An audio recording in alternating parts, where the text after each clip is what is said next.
So I'm really excited to introduce our first speaker, Ken Hover from Cornell University, and he's going to talk about the time dependency of the slump cone. So please, Ken, kick off our session. Thank you. Well, good morning, everyone, and thank you for coming to this particular event. Like was just mentioned, the ACI pays attention to every single detail, and they decided that if we're celebrating 100 years of the slump cone, then they need a speaker who's 100 years old. So that is me. So the subtitle of this particular talk is, "What slump is it now?" Kind of like, are we there yet?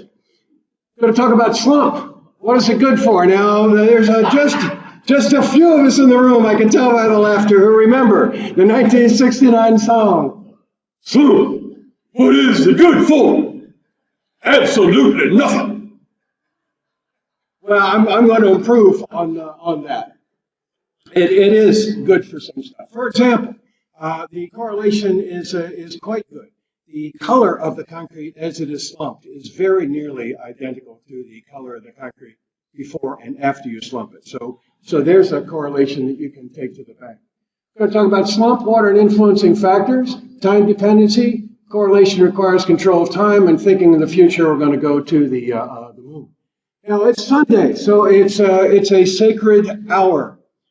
Tradition tells us that if the slump ritual is performed with strict reverence, achieving an acceptable slump may in fact secure a blessing on the day's construction operations, and may augur well for long life for the finished structure. Now, that same tradition says that if the slump isn't right, then you're not going to have a good day, and all bets are off in regards to the future of that structure. Well, we want to explore that tradition. Now, the importance of the slump cone is second only in sacred significance to the blessing of the concrete with water. This is a very holy sequence of things that we need to do to guarantee a good and safe future for our structure.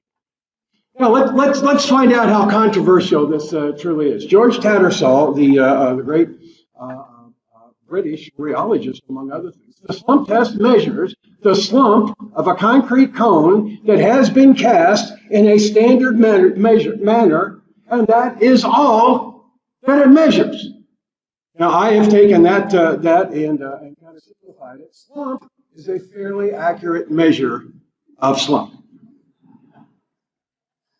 Now, George goes on to say there is no reason to justify an assumption that the slump test measures any fundamental property in a meaningful way. Wow, George is hard on this particular test. Now, Adam Neville says the slump test does not measure the workability of concrete. It's hard to find a clearer sentence than that. The purpose of the slump test is to verify the uniformity of the slump from batch to batch and no more. So says Adam. But Adam then said, well, when I think about it, the test can, however, give a comparative value of workability if the only variable is the water content of the mix. Okay.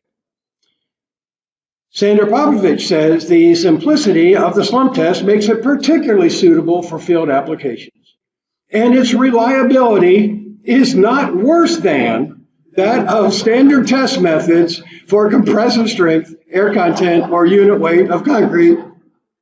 High praise from Sandor Popovich.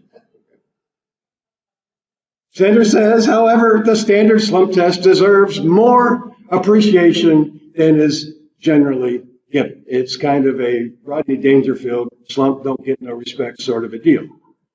Okay. Now, our good friend Karthik Ogla has said in his textbook on concrete quality control, one wonders, ever the gentleman, Karthik says, one wonders about the basis of rejecting concrete at the job site on the basis of slump.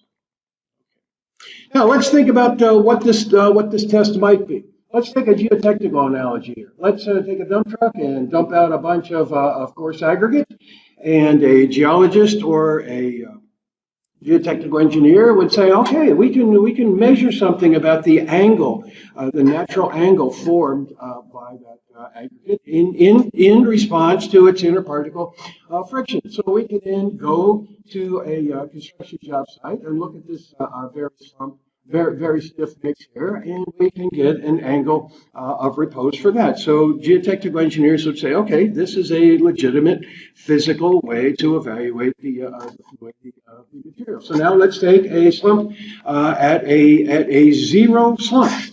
And what we will find is a zero slump concrete has an 81-degree angle of repose. And in fact, if zero slump is 81 degrees, it turns out that if you had a 10-inch slump, that would be about 11 degrees. All right, so there's hope. There's a glimmer of hope that there really is something going on here. This is really cool. This is a concrete pump and slump story problem. Let's say, in fact, I've got a group of students here who have solved this problem for a home. Let's say that you wanted to pump concrete at 60 yards an hour, and that you were using a 5-inch line, and that you had an effective line length, which included the rubber hose and the slick line, and you had some 30-degree elbows and some 90-degree elbows. Let's say you had an equivalent horizontal length of 750 feet. And then let's say you wanted to do that with a 5-inch slump. The pumping industry would tell us that you're going to need a line pressure behind that concrete of about 450 psi, and at 60 yards an hour. That is going to tell you that you're going to be able to do that at a 5-inch slump. You're going to need a pump that has at least 70 horsepower. Now, let's take exactly the same situation and do it at a 3-inch slump. That means your line pressure is now going to have to double. It's going to have to go to 900 psi, and you're going to have a pump that has 150 horsepower. This is one of those fluids problems where every time you turn around, there's a velocity squared. And there's always a rho and a g and stuff like that in there somewhere. Now, let's drop it down to a 2-inch slump, and now we're going to need 1,350 psi to push that concrete through that line. And just by dropping the slump from 5 inches to 3 to 2, our pump horsepower, we're going to need a machine that's got over 200 horsepower to be able to do that. And we heard some stuff in the first session about why exactly this would be in regards to pressure. Now, you would also add 1.1 psi for every foot of vertical rise. Now, let's think about slump, water, and influencing factors. Beautiful, beautiful relationship from ACI 211, which lay buried in their tables for centuries until finally somebody chose to graph it. And we're looking at the influence of nominal course aggregate size from 2-inch down to 3/8 of an inch on slump on the y-axis and the water content in pounds per cubic yard on the x-axis. And the gallery here has done homework problems on this also. Let's say we wanted to do a 5-inch slump, and just for a first order estimation, we were using the 211 table.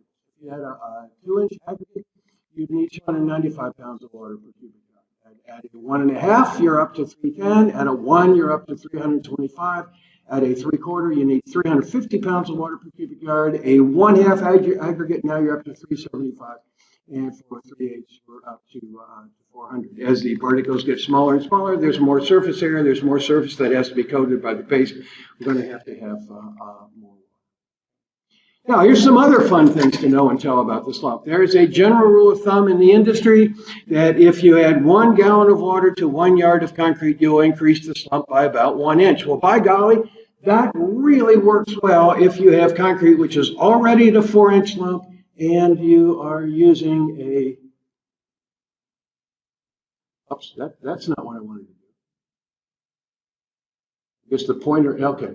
If you're at a 4-inch slump with a 1-inch aggregate, the tangent slope to that ACI 211 curve there is you add 8 1/3 pounds of water per yard to that. That is 1 gallon, and you will increase the slump by 1 inch. So that works. That rule of thumb is valid, but it's valid in that context only. What if I had a 3/4 inch stone and I was down at a 2-inch slump? The 1 gallon per yard per inch no longer works. You're going to need about 2 gallons of water per yard to increase that slump from a 2-inch to a 3-inch. And that's because these lines are curvy, and my professor's license requires that I tell you that those are exponential relationships. Okay. Now, here's an idea which is even cooler. If you think this is the best that I got today, wait for this. In a speaking tour in Australia, a guy said, Ken, do you know about the double-slump? Double-slump? And he says, well, you do the math, but I'm telling you that because those are curvy exponential lines, you can estimate the amount of water you need per yard to double the slump no matter what it is. If you wanted to go from a 1 to a 2, or a 2 to a 4, or a 4 to an 8, if you're looking at about 2-inch or 1.5 or 1-inch aggregate, a little bit more than 2 gallons a yard will double your slump no matter what. Once you get down to about a 3/4, all of a sudden it's going to take you more than 2.5 gallons a yard to be able to do that. And when you get to those smaller 1/2 and 3/8, now we are pushing 3 gallons a yard to double the slump. Now there's some news that you can use. So roughly 2 to 3 gallons, depending on your aggregate size. Now, when ACI 211 tabulates these water demand curves, it's interesting that they actually tell you, well, this will give you a 1 to 2-inch slump, and this will give you a 3 to 4, and this will give you a 6 to 7. So ACI 211 very clearly and correctly actually gives us some tolerance bands and says, you know, we really can't pinpoint this, but this is the range that you're going to be in. In fact, working for Federal Highway Administration, I went coast to coast evaluating mixes, and these relationships are really pretty good.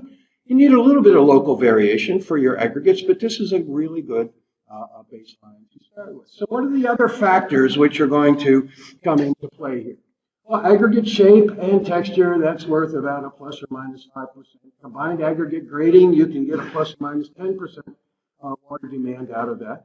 The air entrainment, somewhere between a 6 to 10% water reduction. Normal range, mid-range, and high-range water reducers give you a 5 to 30% bit of playing room.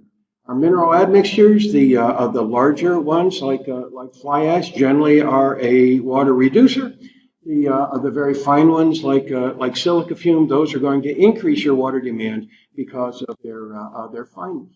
And then we've got a whole host of other factors which will have a secondary or tertiary effect in there. The coarseness of cement, the value of the water cementitious materials ratio, and the temperature. All right, so we got our first order effect of coarse aggregate size, and then we've got a whole bunch of other second and third order checks. Now here's another beauty. You will love this one. This is an advertisement from around 1980. I swear I saw it in Concrete International. It's yet another factor that influenced the slump. Here's what the advertisement said. Increase slump by 1 to 2 inches without water or expensive, they might as well have said carcinogenic, admixtures. And how can you do that? With our new Teflon lined slump cone. Yes! I said, sign me up. All right, so all of these are reasons that slump is not a consistent or reliable indicator of water content. At a constant water content, a change in any one or more of these factors will produce a different slump. You know, this is one of these things that we all know and we all understand, but we all conveniently manage to ignore.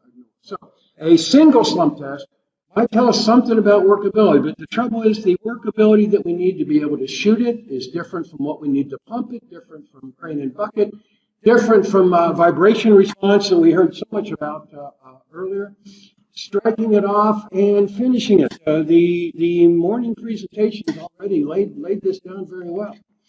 The slump is known to be unreliable at extreme high and low values, and it's insensitive at intermediate values. I swear, I have heard those said about me at home. The slump might also indicate the risk of segregation. Now, Tattersall has a solution to that. George Tattersall says, if you want to know about the risk of segregation of this concrete using the slump test, fine. Step 1, do the slump test. Step 2, take the slump rod and smack the column.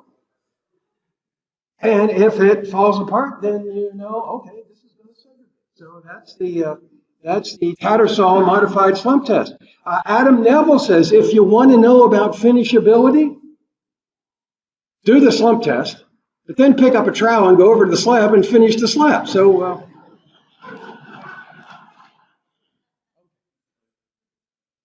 slump suggests water content if all else is constant, but all else is never constant, except in the American Concrete Institute. Slump could indicate batch-to-batch consistency, i.e. uniformity. So what it might not help us is if we have a variable, unreliable correlation to water content. Then if we agree that that's true, then that means we have a variable and unreliable correlation to water cementitious materials ratio, variable unreliable correlation to compression or tension strength, permeability, diffusivity, absorptivity, durability, and other Houghton-esque type of properties of the concrete. Shrinkage and creep, they're real, they're in there, but we can't pull it out with the slump and also with density. Okay, now here's a quiz for the car aficionados in the room. What do the following American classics have in common? The 1959 Ford Galaxy, the 1958 Ford Fairlane, the 1963 Mercury Monterey four-door hardtop, it has to be the hardtop, and the 59 Ford Thunderbird convertible, and a slump cone. What do they all have in common? This is beautiful. They all have exactly 352 cubic inches of cylinder displacement. And what else do they have in common? Not one of them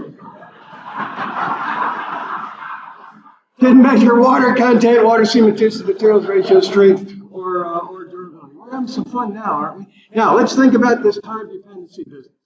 We got all these factors which influence slump, but this gives us hope. This gives us hope because these factors also influence fresh and hardened concrete behavior. So if we got a bunch of stuff that changes slump, and those same things change fresh and hardened concrete properties, then maybe there is a possibility for a correlation. But the one that I want to zero in on is time. Time has the potential for helping or hurting any chances of correlation. First of all, sooner or later, all concrete has a zero slump. What do you suppose is the slump of the concrete under this carpet right now? I would say it's pretty darn close to zero. Okay? The only question is how long until a specific mix gets to that zero slump. The question is how long does it take for the concrete to stiffen from this to this? That's the question. That's the question the contractor needs to answer. And who cares and why? I'll tell you, the specifiers don't care. The designers don't care. Professors don't care. This is not what we do every day. The producer and the contractor are in a race with the concrete. There's micro behavior inside the concrete, which is driving macro behavior on the construction site all the way from batching, mixing, transporting, discharging, placing, consolidating, finishing, and curing. That timetable is set by what's going on down the side. Time and tide and concrete wait for no contract. So how does time dependency complicate the interpretation of slump test results? Here's a case study we did on campus, fairly standard mix, 5-inch slump at 45 minutes, that's how to define it. And this was written up, it's published in ACI SP 259. Okay. So we took concrete and we discharged it into a bin and we did not agitate it, and we took concrete and discharged it from the red rinse truck and put it in a mixer. And one of the things that we saw is, yes, by golly, the slump changes with time. And we got another one of these curvy exponential curves, which is exactly what had been observed by Popovich and other researchers. And then we start messing around with this. We see a range of slump change over time of between 2 to 3 inches per hour, 15 to 75 millimeters per hour. So the easiest thing to do when you got a bunch of points on a graph is do a linear curve fit. But we couldn't stop at that. We went parabolic, and then we started messing around with a cubic, and then a fourth order curve. Holy cow. But absolutely my favorite is saying, hey, these are exponential curves. Let's do an exponential decay, and let's talk about what's the half-life of the slump of concrete. And now we're all in a radioactive zone here. But for this particular concrete, every 25 minutes, the slump was half of what it was before. That was really quite. So it's interesting, if we could have a linear parabolic power exponential decay or a constant model. Constant model says ignore time. Those are all possibilities for fitting those data. Some are nerdier than others. The only one that makes absolutely no sense at all is to pretend that concrete slump does not change with time. And of those options, which is the one that we routinely use in the concrete industry, the false assumption that slump is an intrinsic characteristic to the concrete, and if I measured 4.5, then by golly, that's what it is, 4.5. So the constant doesn't work. We then took this to the field, and I did this for almost 20 years, every year with the Federal Highway Administration. We would get every year 30 state and federal highway engineers, and we would give them all the gear and all the equipment, and we would bring one single ready-mix truck into their midst. This was kind of our annual concrete rodeo. Event one was sticking the thermometer in the concrete, and that led to too many injuries. So we had 30 engineers, 6 5-person teams, 1 concrete truck, and all of this was done in combination with the Federal Highway Administration Mobile Concrete Laboratory and a bunch of really great people there, and all the tools and all the equipment. Most of the time, this was at University of Nevada, Reno. So given a single 4-yard load of concrete, and then you have a slumpathon, what kind of numbers do you end up with? And this was published in TR in 2013. So in 1994, we got 30 boys and girls lined up, and we give them slump cones and slump rods and safety briefings, and we say, ladies and gentlemen, there's the truck, you tell me the slump. So we got this category version of slump, okay? But this is by testing people. If we take exactly that same information and we rearrange it by time since batching, not time since arrival on site, but time since batching, which you can get off the truck ticket, all of a sudden we say, hey, there's something really going on there. That slump varied 6 inches over 2 hours with a constant water content and a constant water cementitious materials ratio. So slump is not a reliable indicator of water content or WC or WCM. And every time we did this year after year after year, we could come up with slump loss rates, and we could come up with half-lives and any other kind of exponent somebody would want. Okay, so this is the reality, but assuming that it's constant is not a reasonable solution. It's not an intrinsic characteristic. Like teenagers and adolescents, college students and college professors, slump is just a phase that the concrete is going through. So year after year we did this. It was the same mix by specification, same ready-mix producer, same raw materials. It probably varied a variety of other inputs. But the point is, we could always get a reliable arrangement. Now, what in the world has this got to do with the real world? Well, all of these rate of slump, which are intrinsic properties of concrete in a given environment, those rates are really useful for the concrete producer and the contractor. Now, let's do something hypothetical here. Did you ever make or hear a complaint that the slump was too variable? What in the world is wrong with this concrete producer? Every single truck is a different number. Just look at these test results. Right now, this is a hypothetical question, but this is real. These are numbers we got in another year on the Federal Highway testing program. So we say, holy cow, what in the world is wrong with this concrete producer? We got anywhere from 1 3/4 to 4.5 inch slump. Well, let's just take all those guys and change them from a random slump to a reliable slump by sorting them out by their time since batching. Oh, man, this is my favorite.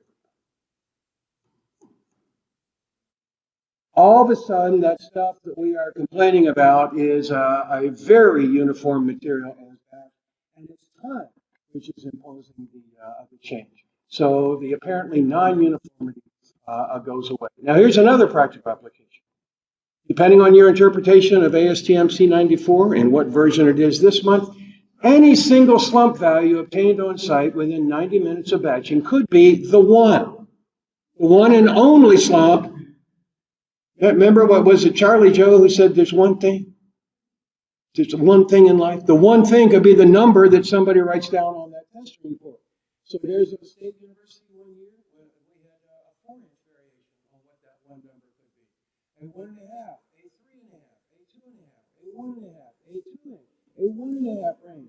No reliable correlation can be developed between the random slump over a range of times and any other fresh or hardened property. We now know why Karthik said, one wonders whether it's reasonable to reject trucks on the basis of slump. Coefficients of variation much higher than some numbers we saw printed earlier, as much as pushing 35%. If we look at 95% confidence intervals, depending on the year in which we did it, we could say, I am 95% sure that the slump in this concrete is between 2.5 inches and 6.5 inches. I will put money down that it's between 2.5 and 6.5. Can you imagine calling the dispatcher and saying, I need 200 yards tomorrow morning, 7 a.m. I want 5,000 PSI, I want air and trained, and the dispatcher says, what slump would you like? You say, 2.5 to 5.5. Now make that 2.5 to 6.5. The dispatcher will say, we can do that. We can do that. Now, the correlation there, whatever we want to do with these numbers, we can worship them, we can connect them to any other property that we would like. That's going to require controlling the time. If this is the suite of random numbers we're getting, we're trying to correlate this to any other property of the concrete. That can't be done until we turn it to time. And then we decide, okay, once we've done that, now once we marry a slump cone with a wristwatch, now we got a chance. Now we got a chance of getting some news that we can use. We standardize whatever number we would like to pick. Right here, we're using 6. In Karthik's book, he uses, Karthik, you had a graph in there in which you used 102 minutes as your standardization. That was a beautiful thing. That is known as one Karthik. 102 minutes. So the reliable relationships we've been seeking might be revealed if we took multiple slump tests per batch. Now, to the moon. We've got to think about the future, everybody. NASA plans for a lunar base. This is exciting. And in fact, my colleague at Cornell, Ramya, is right there. She's already been fitted for her astronaut suit. She's got her 3D printing robot, and she's got her team with her. This is going to be great. And some kind of concrete figures prominently in NASA's plan. That's a long haul time from Earth. But eventually the truck's going to get there. Yeah. Can you imagine the size of rocket it would take to launch an 11-yard truck to the moon? All right, now, here is my vision/nightmare of the future. We are working with concrete on the moon, and we got our astronaut teams, and some clown is doing the slump test. Correct for 1/6 gravity. I'll finish. Thank you very much.